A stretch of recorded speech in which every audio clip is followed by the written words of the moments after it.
కాసేపట్లో వైసీపీ అధినేత Jagan press meet. Tadepalli YCP ఆఫీసులో కీలక అంశాలపై మాట్లాడనున్న మాజీ సీఎం. తాజా రాజకీయాలు, సమకాలీన అంశాలపై ప్రస్తావించనున్న జగన్.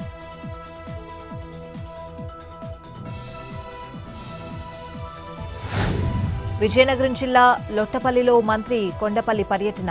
జడ్పీ స్కూల్ను ఆకస్మికంగా సందర్శించిన మంత్రి. విద్యార్థులతో కలిసి వాలీబాల్ ఆడిన కొండపల్లి. నేలపై కూర్చుని స్టూడెంట్స్తో కలిసి భోజనం.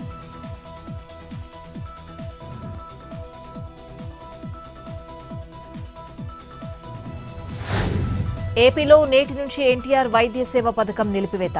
బకాయిలు చెల్లించకపోవడంతో నెట్వర్క్ ఆసుపత్రుల నిర్ణయం. 3,000 కోట్ల బకాయిలు వెంటనే చెల్లించాలని డిమాండ్. బకాయిల చెల్లింపునకు రోడ్ మ్యాప్ ఇస్తామన్న ప్రభుత్వం.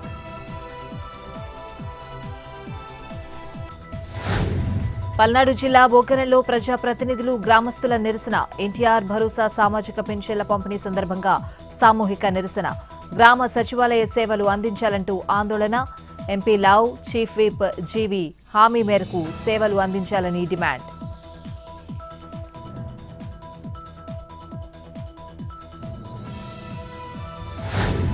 శ్రీకాకుళం జిల్లాలో విషాద ఘటన. తన 2 పిల్లలతో కలిసి రైలు కింద పడి తల్లి ఆత్మహత్యాయత్నం. తల్లి మృత్యుతో పోరాడుతున్న పిల్లలు.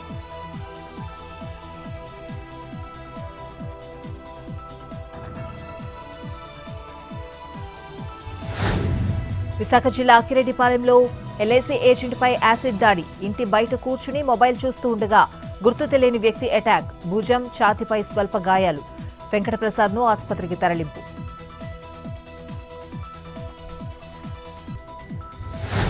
నేటి నుంచి సెప్టెంబర్ 30 వరకు దేశవ్యాప్తంగా తొలిదశ జనగణన. పౌరుల స్థితిగతులపై 33 ప్రశ్నలు. అందుబాటులో ఉన్న సౌకర్యాలు, చరాస్తుల వివరాలు నమోదు.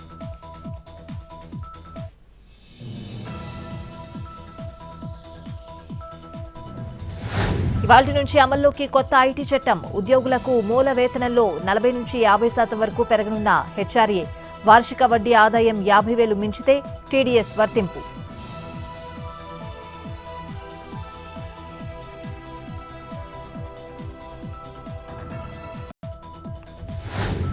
మళ్లీ పెరిగిన బంగారం ధరలు. 24 క్యారెట్ల 10 గ్రాముల పసిడి ₹151,480.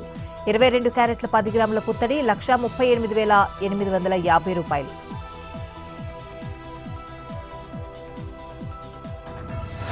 మార్చి నెలలో భారీగా పెరిగిన తిరుమల దర్శనాలు. వెంకన్న స్వామిని దర్శించుకున్న 22,27,000 మంది భక్తులు. మార్చి నెలలో శ్రీవారి హుండీ ఆదాయం 125,22,00,000.